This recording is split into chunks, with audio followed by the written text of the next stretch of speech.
Hello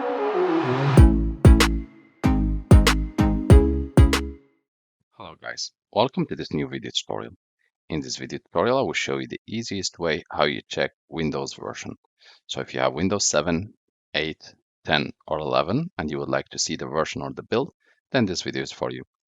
First of all, just type in the search bar, run, RUN.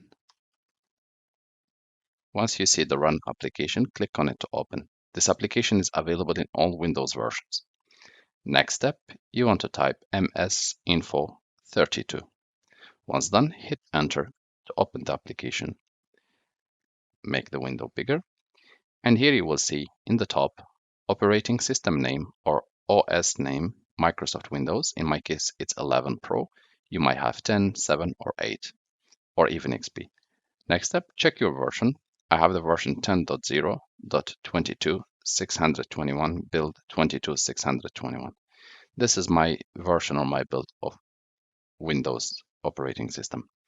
I hope this video tutorial was fast, easy, and was helpful to you guys. If you are still in need of help or assistance, just leave us a comment and we'll do our best to help you.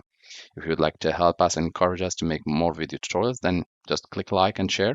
This is the best way. And click subscribe to get our latest video. Thank you for watching and talk to you soon in a new video.